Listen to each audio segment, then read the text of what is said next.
You, sir. Yes, Dr. Muqtadir. Sir, most of the aspect of the orthopedic part of fixation and the fractures and the bone healing have been covered by my very esteemed seniors. I have had the opportunity of working with both of them, and both of them, Dr. Pradhan and Argekar, have been my teachers, and I have got to learn a lot from them. So I would not rather delve in the topics which have been handled by them. But yes, I know that this being a basic topic, this has been attended by a lot of our residents, orthopedic residents, and very newcomer practitioners, where we can't afford to miss the associated injuries which are there with any type of fracture. As we all know, during our post graduation, it is hammered into our brains that an orthopedic surgeon or a fracture is not just a bone injury, or it's just not a bony problem. In fact, it is a soft tissue injury that is complicated by a break in the bone. So we rather thought to complete the topic, what are the soft tissue components that are associated with the fracture?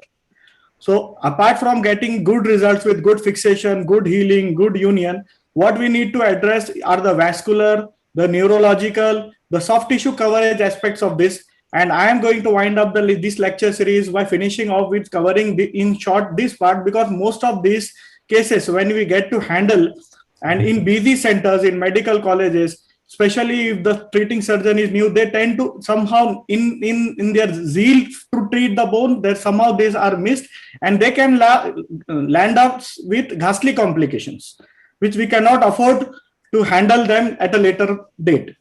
So starting with vascular injuries in distal femur, most of the compound fractures, intra-articular fractures, the theme being today's topic, you need to take care of whether the patient is having a vascular injury or not. A thorough clinical examination, which has to be done in the casualty, and a thorough look at the type of the wound, the contamination, the vascular status of the distal part of the limb is very important. Again, repeating, we always tend to tell our residents that whenever you look at the bone, you make it a habit, you make it an instinct, you make it a reflex to palpate for the distal pulses. Then and there, you will get to know the status. In fact, nowadays in many centers, they keep handy Dopplers which are available in the centers to feel for the distal vascularity. But yes, there would be definitely telltale red flag signs where you see the fracture, where you see the type of injury, and you come to know that there is a subtle, it is better to have the doubt of a vascular injury than rather to ignore it or take it lightly that the patient doesn't have. Most of the centers nowadays have radiological procedures available, like vascular intervention, and I would rather suggest that whenever you see a fracture, where a bad fracture or a compound fracture, you get a Doppler done to assess the vascular status. You take an opinion of your colleagues who are always available in most of the cities. Are vascular surgeons and plastic surgeons are available, and they're readily available to help us out with assessing the status. So most common injury that is seen in a distal femoral fractures are injury to the popliteal artery, either due to direct laceration, most of them being dashboard injuries where there is direct trauma to the knee, or most of them been due to impingement by the fracture fragments or the comminuted fragments. So you do a Doppler, you have any doubt, you go in for an angiography, you document it, you take an opinion and a documented opinion of your plastic surgery and vascular colleagues, especially in cases of intra-articular fractures, fractures that are associated with high velocity injury, fractures that are associated with knee dislocation, and you document it on the paper. So these are some of the types of the fractures where you can see on a CT angiography as to how critically the fracture apex is impinging on the popliteal artery, and depending on the age of the patient, depending on the patient is diabetic, depending on whether the patient is having any addiction of smoking, we all know that the intimal characteristics of the vessels are different. So in such cases, you have to be alert, you have to document that injury, you have to make a note of that injury, and then you have to go on to treat that injury along with the taking care of the fracture as an orthopedic surgeon. I give you two scenarios where we understand the ghastly complication that can occur where you have neglected that vascular injury, and an example where you come to salvage a surgery. So irrespective of whether how well the fracture has been fixed, irrespective of how well the fracture has healed, in case if we land up with a vascular compromised limb, the complications would be medical as well as legal, with severe deformity and disability to the patient, as well as stress for the surgeon. So in a busy medical college scenario where a patient is coming to the casualty attended by the junior most, there had been a distal femur fracture. You can see the very bad intra-articular fracture. This fracture was fixed by the residents very nicely, but after fixation, somehow in 2 to 3 days in the golden period, the patient started developing these changes of blister and vascular compromise. Then at the end, a CT angiography was done. The popliteal artery was explored. Unfortunately, which should not have happened, the patient ended up being amputated. So even if this fracture would have been nicely fixed, but the complication of amputation is not acceptable neither to the patient or neither is it acceptable to a surgeon in his initial days when he's starting his practice, because it can lead it to severe medico-legal sequences. Now another scenario where a fracture, again a vascular compromised grade 3C fracture has come. The resident or the treating doctor has very alertly noted, documented that the popliteal artery is compromised. The vascular surgeon is called, the artery is salvaged and the fracture is fixed, and the end result definitely is good.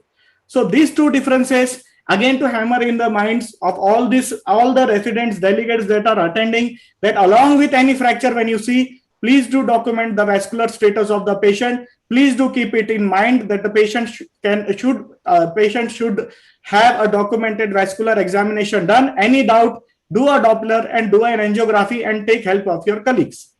Second would be evaluation of a neurological status, because again, a neurologically compromised leg with a well-fixed fracture is of more mortality and a lesser result and less satisfaction to the surgeon and the patient. The most common nerve, as you can see around the knee joint, is a common peroneal nerve, which has to be again documented because it can be injured and direct dashboard traumas. Now again, concomitant ligament injuries, most commonly the ligaments that are attached in and around the knee joint would be the collateral ligaments. Assess the status of the collateral ligaments. Document the status of the anterocruciate ligament and the posterior cruciate ligament. The keystone ligament be the medial collateral ligament, but less incidence of damage to the MCL in distal femur fractures. The most common being an anterocruciate ligament. Our tendency is to take a CT scan. We usually go on fixing the broader fragments, but we tend to, most of the time, again, in newcomers, we tend to ignore the smaller avulsion parts. So the avulsion aspects of the ligamentous injuries can be taken part, are best handled with fixation with interference screws or with washers then and there. In case they are soft tissue injuries at a later date, they can be documented on an MRI and arthroscopic repair can be done at a later date. So again, most commonly seen distal femur fractures, you have anterocruciate ligament injuries and they can be tackled at a later date by arthroscopic repair. In cases of closed fractures, most of them would be going in for an arthroscopic evaluation, and that is also done nowadays. So primary ligament repairs or reconstruction, they prolong the operative time, they increase the risk of infection and knee stiffness, hence protected motion with knee arthrosis and late reconstructive surgery can be undertaken to manage the ligamentous injuries. Now, most important aspect is the flap.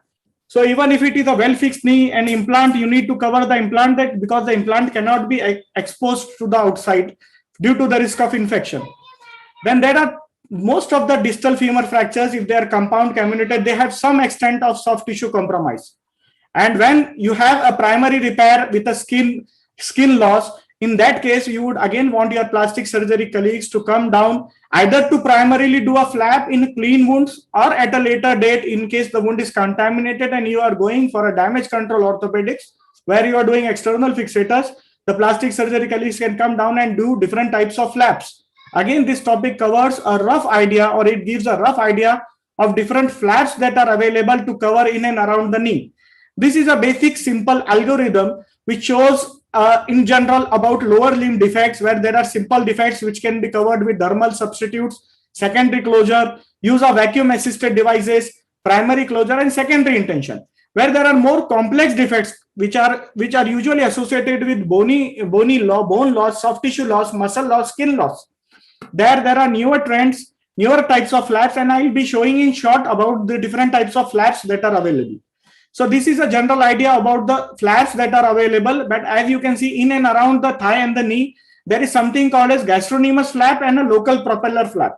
For more larger defects, you need to go down for a free flap. So this is a propeller flap which is fashioned in and around the defect, and it is rotated in such a fashion that it looks like a rotation, or it is called as a propeller flap because it is rotated around the central point, which is called as a fulcrum.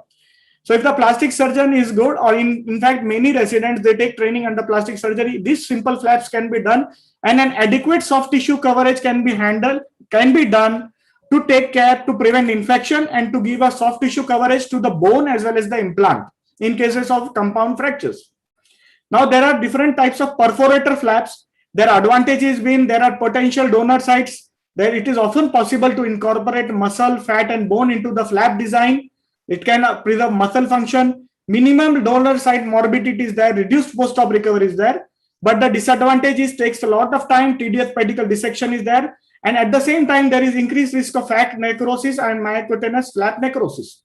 So these are the different types of flaps which are based in and around the perforators of the lower limb, and they can be handled, they can be used very nicely to cover the wound in and around the knee joint. The most common and simple flap to be done is the gastrocnemius flap, and out of that, the most simple and the best that is done to cover the anteromedial and the anteraspects of the knee joint or the distal femur is the medial gastrocnemius flap, because it has a long vascular pedicle, it has a greater arc of rotation, it reaches the knee joint easily, and it is used more frequently. Now, this is an example of a gastrocnemius flap where along with an external fixator, a flap was done, and you can find out that it has been well covered and the patient is having good coverage of the soft tissue and the fracture. Now, another flap would be a gracilis flap. This is a pictorial depiction of how a gracilis flap is taken. It is a type 2 flap. There are two types, gracilis and reverse gracilis, and they can be used easily and they have minimum donor site morbidity. Now, this is a marking of a gracilis flap. Now, free flaps. Free flaps are a bit complicated, time consuming, surgically tasking for the plastic surgeon as well. And in cases of larger defects, complex three-dimensional defects, most of the time in tumor cases, not much for the fractures, they can be used, and they can be used for covering up the fracture. So to summarize the distal femur, apart from good fracture fixation, apart from a good choice of implant, apart from a good reduction, what we need to take care is the vascular status, the ligamentous status, the neurological status, and the soft tissue coverage. So in terms of priority, it would be taking care of the vascular status and the soft tissue coverage, whereas the neurological might take time, might require release, and whereas the other ligamentous part can be taken care of at a later date. So distal femur fractures, they have diagnostic complexity, more so in places where there is a lot of use of two-wheelers, dashboard traumas. They are complex fractures. They are associated with morbidity and recovery of a major joint, a knee joint, which forms a very important part of mobility of any patient, and it causes severe morbidity if not treated well. Whatever the aim, it being a complex fracture, everything needs to be taken care of. And if treated well, even if the fractures are different, and the goals must be same to achieve a well-aligned, mobile, painless knee with no infection. Thank you. I finish my lecture here.